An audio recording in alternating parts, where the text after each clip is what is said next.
Text messages seem small, almost meaningless, but they're not. They're patterns, and patterns reveal truth.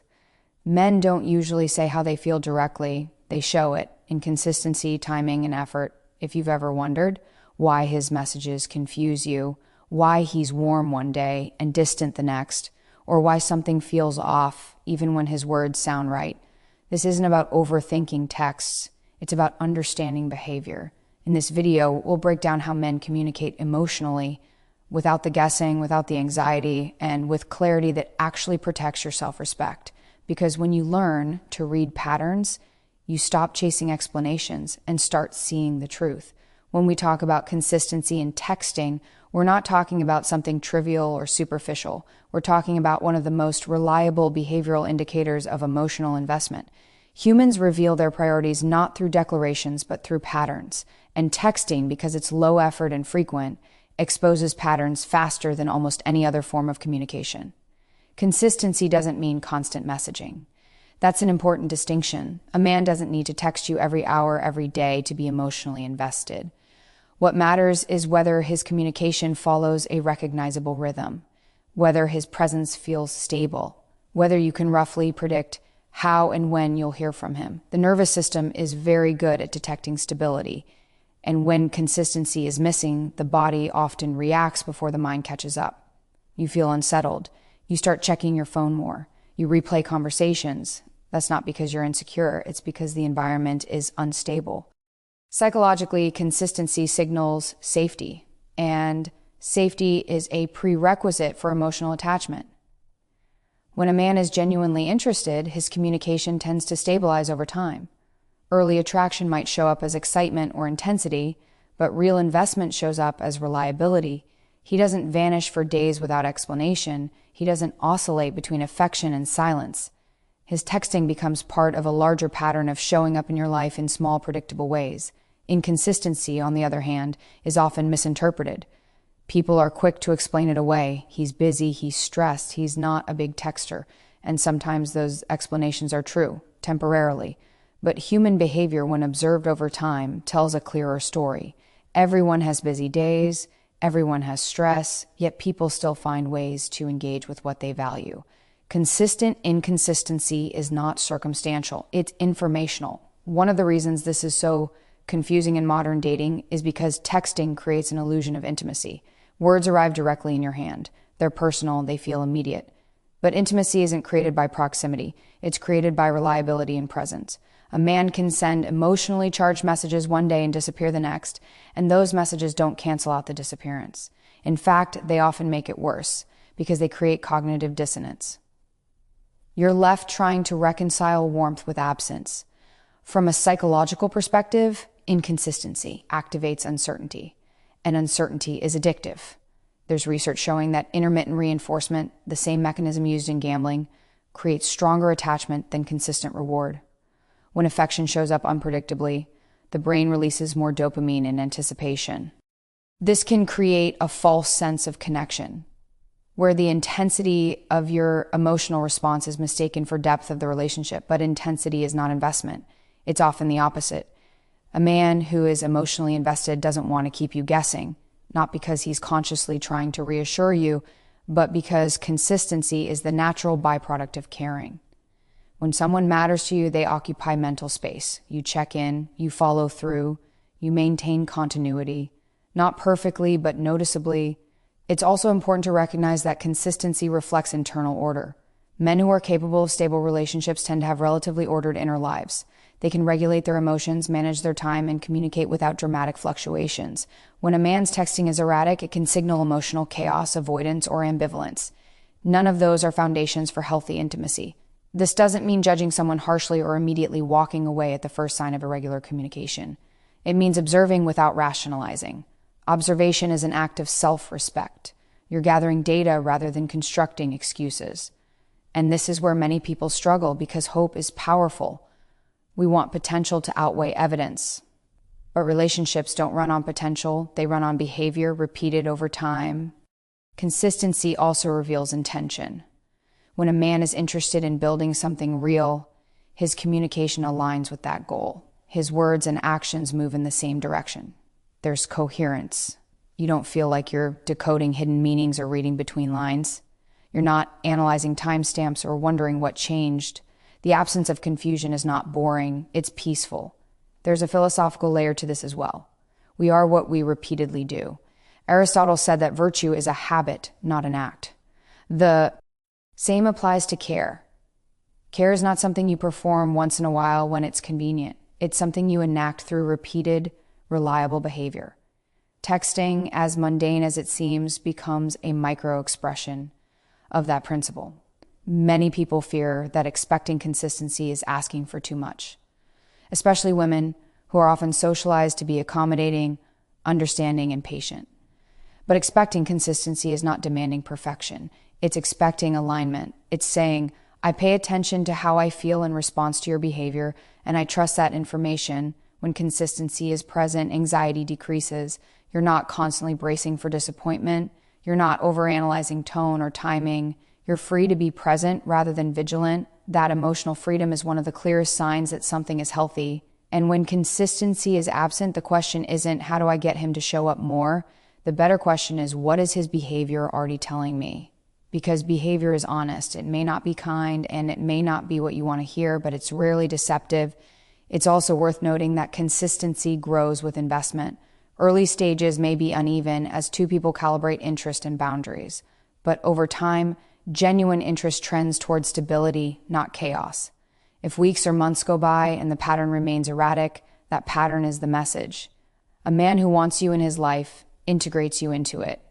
And integration requires continuity. You don't integrate something you're unsure about. You don't build routines around something you don't value. Consistent texting isn't about obligation. It's about orientation, where his attention naturally goes. Ultimately, consistency is less about him and more about you, about whether you listen to what your experience is telling you. Confusion is information. Calm is information. Reassurance is information. And chronic uncertainty is information too. If you learn to respect patterns instead of promises, you stop chasing clarity from people who aren't offering it. You stop negotiating with ambiguity, and you begin making decisions based on reality rather than hope. So pay attention to consistency, not as a rule, but as a reflection of truth. Because when someone genuinely cares, their presence doesn't feel like a question mark. It feels like ground you can stand on. When people fixate on response time, they usually ask the wrong question. They ask, why didn't he reply faster? When the more revealing question is, how consistently does he respond over time? Speed is seductive because it feels measurable. It gives the illusion of certainty. But human motivation isn't best understood through isolated moments. It's understood through patterns. And response timing is one of the clearest windows into priority. Everyone is busy.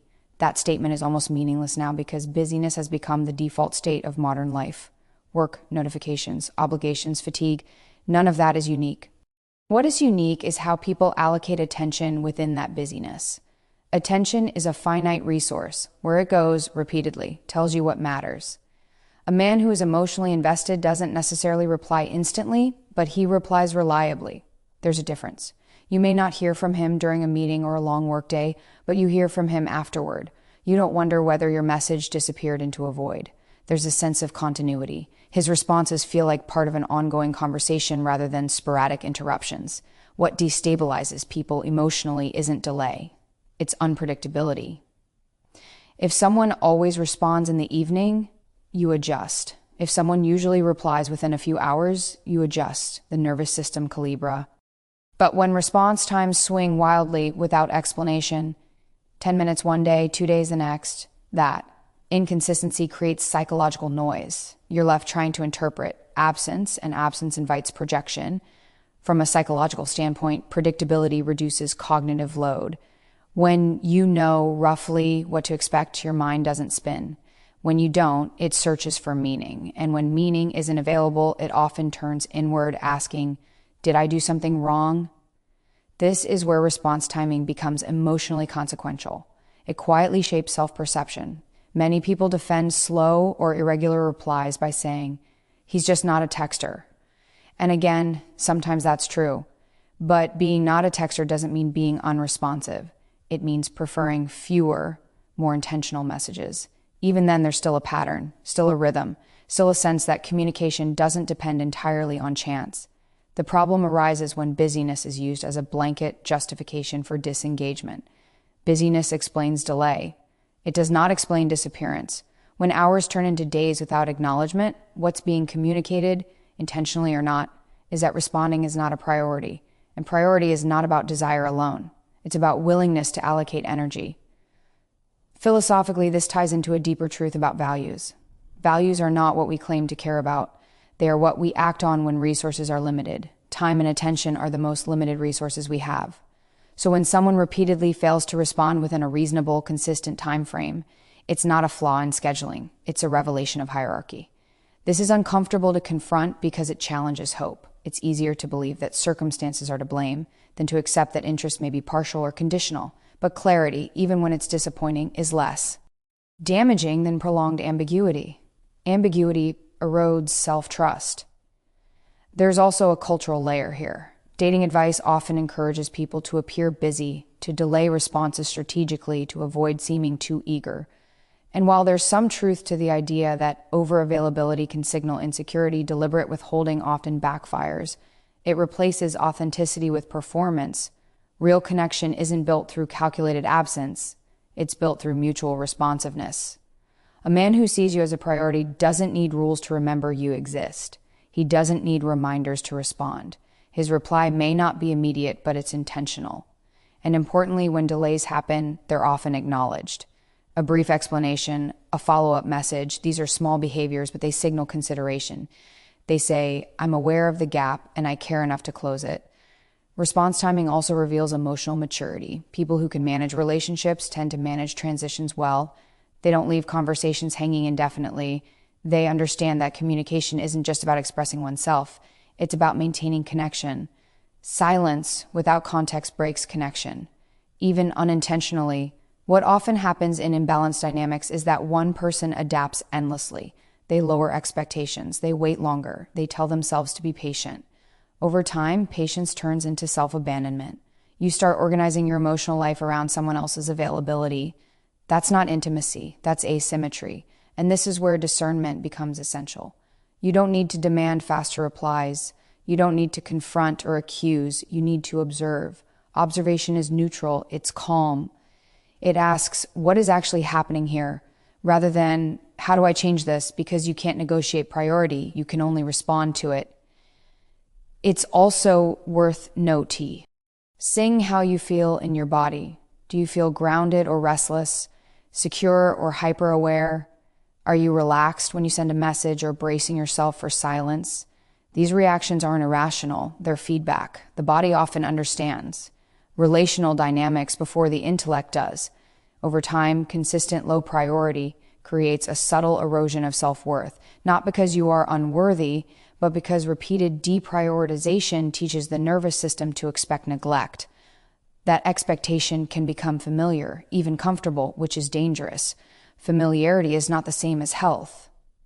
A man who truly values you doesn't need to be chased for basic responsiveness. He doesn't need you to earn replies. Communication flows because both people are oriented toward each other. There's mutual regard, mutual effort, mutual recognition that connection requires maintenance. This doesn't mean obsessing over phones or measuring minutes. It means recognizing that patterns of delay over time tell a story, and that story deserves to be heard clearly, without embellishment or excuse. Because when someone is a priority, you don't have to wonder where you stand. You don't have to decode silence. The communication itself answers the question. So instead of asking why he's slow to respond, ask what his response pattern is teaching you about your place in his life. And then have the courage to believe the answer. When people talk about texting, they often focus on frequency and timing, but depth is where emotional truth tends to surface. What someone says, how they say it, and whether they build on the conversation reveals far more than how often they press send. Depth isn't about poetic language or constant emotional disclosure. It's about engagement. It's about whether the conversation feels alive or mechanical, whether it expands or stalls. A man can text you every day and STI. LL remain emotionally distant. That's one of the more confusing realities of modern communication. Regular contact can create the appearance of closeness while avoiding any real vulnerability. Short replies, surface-level responses, or repeated deflection away from meaningful topics don't necessarily mean disinterest, but over time they often signal limited emotional availability. Emotionally available people are curious. Curiosity is one of the clearest markers of care. When a man asks follow-up questions, remembers details, or responds in ways that move the conversation forward, he's demonstrating that you exist as a real person in his mind, not just as a source of attention or validation. Depth shows up in the willingness to engage with who you are, not just with the interaction itself. There's a psychological distinction here between contact and connection. Contact is easy. Connection requires effort. It requires presence. And presence means being mentally and emotionally engaged, not just physically responsive. Texting strips away tone, facial expression, and body language, so what's left becomes even more significant. When depth is missing, the absence is felt more strongly. Many people rationalize shallow communication by telling themselves that men just don't like to text. But emotional depth isn't about the medium, it's about orientation. A man who struggles to articulate feelings through text may still show depth through thoughtful questions, reflective responses, or a desire to continue the conversation in another form. What matters is the attempt to bridge the gap, not perfection in expression.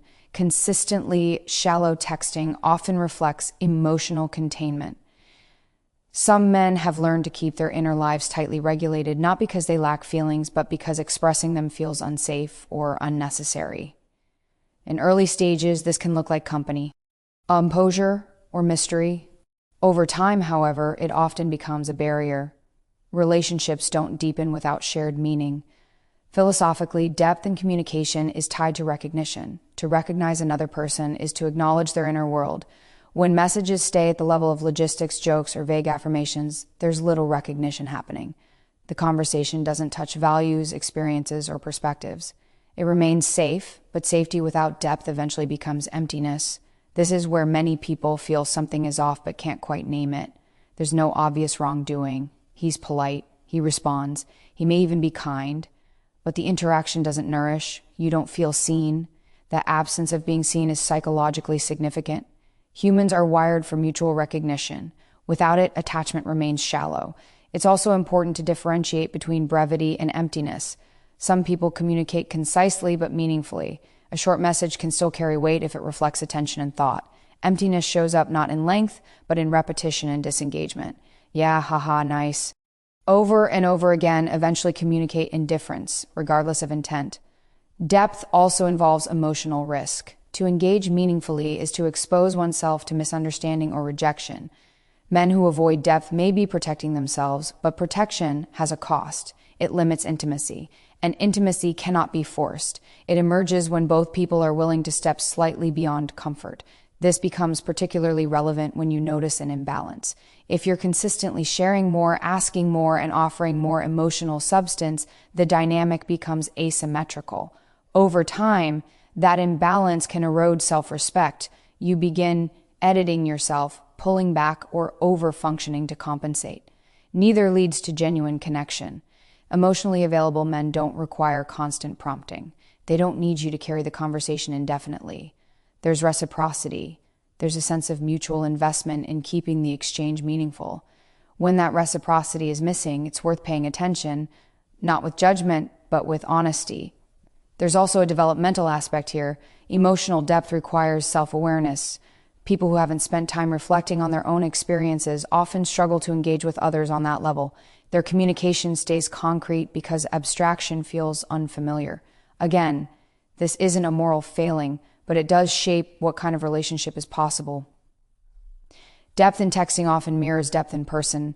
If someone avoids meaningful topics digitally, they're unlikely to suddenly become emotionally expressive face-to-face. Texting simply accelerates the discovery process. It reveals patterns early, before deeper attachment forms. What's challenging is that early attraction can mask this. Chemistry creates excitement. Novelty creates momentum. And in that phase, depth can seem unnecessary.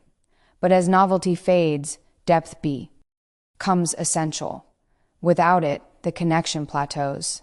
It's also worth noticing whether depth grows over time. Healthy connections tend to evolve. Conversations widen. They touch on values, beliefs, goals, fears. Not all at once and not in a dramatic way, but gradually. When months pass and the conversation feels unchanged, that stagnation is informative. This isn't about demanding vulnerability on a schedule, it's about noticing willingness. Is there curiosity about your inner world? Is there responsiveness to emotional cues? Is there effort to engage beyond the surface? These questions don't require confrontation, they require awareness. Ultimately, depth is what transforms interaction into relationship. Without it, you may feel connected but not known, involved but not valued. That feeling is not something to ignore or rationalize away. It's feedback. And here's the key insight. Emotional availability cannot be negotiated into existence. You can't talk someone into caring more deeply. You can only decide whether the level of engagement being offered is enough for you. So pay attention to the quality of his messages, not just their quantity. Notice whether the conversation expands or contracts, whether you feel met or merely responded to, because when communication has depth, it doesn't leave you guessing. It leaves you grounded. When it comes to initiative, most people underestimate how revealing it is. They notice when someone responds, but they overlook host arts. And yet, initiation is one of the clearest behavioral signals of intention. It answers a fundamental question: is this connection something he actively moves toward, or something he merely reacts to? Initiative requires energy. It requires forethought. Someone has to notice the absence of contact, decide it matters, and act to bridge the gap. That sequence tells you far more about emotional investment than enthusiasm expressed in the moment. A man who consistently initiates conversation is not just passing time, he's choosing engagement. This matters because relationships don't progress through reaction alone. They progress through direction. When one person always initiates, the dynamic quietly becomes unbalanced. The initiator carries the momentum, while the other person drifts along. Over time, that imbalance shapes power, attachment, and self-perception in ways most people don't consciously recognize. There's a tendency to excuse lack of initiative by labeling someone laid back or go with the flow, and sometimes that's accurate in low-stakes areas of life. But emotional connection is not low stakes. When initiative is absent in something that matters, it's rarely about personality alone. It's about orientation, about whether the relationship is central or peripheral in his inner world. Psychologically, initiative reflects desire integrated with action. Desire without action is fantasy. Action without desire is obligation. Initiative sits at the intersection of the two. It's where interest becomes behavior. When a man initiates, he's not waiting to be prompted. He's not responding to pressure. He's acting from internal motivation. This is why passive texting often feels unsatisfying, even when replies are polite or affectionate. Passivity communicates neutrality. It says, "I'm here if you reach out," rather than, "I want to be here with you." That difference may seem subtle, but emotionally it's profound. One invites connection, the other tolerates it. Initiative also reveals confidence. Men who are comfortable with their interests don't hide it behind ambiguity. They don't rely on you to set the tone or carry the emotional risk. They're willing to be the first to say hello, to check in, to follow up. Not excessively, not intrusively, but clearly. This doesn't mean constant initiation or overwhelming attention. It means consistency over time. It means that if you stopped initiating, the connection wouldn't vanish. That's an important test, not as a manipulation, but as an observation. Does the relationship sustain itself, or does it collapse without your effort? From a philosophical perspective, initiative reflects agency. Agency is the capacity to act intentionally in the world. Relationships require agency to grow. Without it, they remain stagnant. When a man doesn't initiate, he's not exercising agency in the connection, and that limits what the connection can become. There's also an emotional risk involved in initiating. Reaching out opens the possibility of rejection or indifference. Men who avoid initiating may be avoiding that risk. Again, that doesn't make them bad people, but it does indicate where they are emotionally. Avoidance of risk often leads to avoidance of intimacy. Over time, lack of initiative can quietly teach you to shrink. You stop sharing freely. You wait to see if he'll reach out. You tell yourself you're being patient, but what you're really doing is withholding parts of yourself to match his level of engagement. That's not alignment, that's accommodation. Healthy relationships don't require you to minimize your desire to be chosen. Being chosen is not a weakness. Wanting to be pursued is not insecurity. It's a natural response to wanting mutual investment. Initiative is how that investment becomes visible. It's also important to notice how initiative shows up beyond the first message. Does he follow up after a meaningful conversation? Does he check in after time has passed? Does he remember and re-engage with topics you've shared? Initiative isn't just about starting conversations. It's about sustaining them. A man who initiates is signaling that you occupy mental space. You're an afterthought. You're not a convenience. You're part of his internal narrative. That matters because attachment begins internally before it ever becomes external. In contrast, when you're always the one reaching out, the connection begins to feel fragile. You become aware that your presence is what keeps it alive. That awareness can breed anxiety, even if the other person is kind. Kindness without initiative still leaves you alone in the effort. This is where discernment becomes critical. You don't need to confront or demand initiation. You need to observe patterns. Does he initiate when you step back? Does he express curiosity about your life without being prompted? Does he take responsibility for maintaining contact? These observations tell you whether the connection is mutual or one-sided, and one-sided connections, no matter how pleasant, are not sustainable without cost. There's also a deeper truth here. People initiate what they value, not perfectly, not constantly, but repeatedly, over time. If something matters, it rises to the surface of behavior. Initiative is one of the most honest expressions of that principle. You can't coach someone into wanting you. You can't explain your way into being prioritized, but you can pay attention to who moves toward you without being asked. When initiative is present, you feel wanted without needing reassurance. When it's absent, reassurance never fully satisfies. That difference is not subtle. It's foundational. So notice who reaches out, notice who follows up, notice who takes responsibility for connection. And then ask yourself whether you're responding to genuine interest or compensating for its absence. Because the right connection doesn't leave you wondering whether you matter. It shows you again and again through action.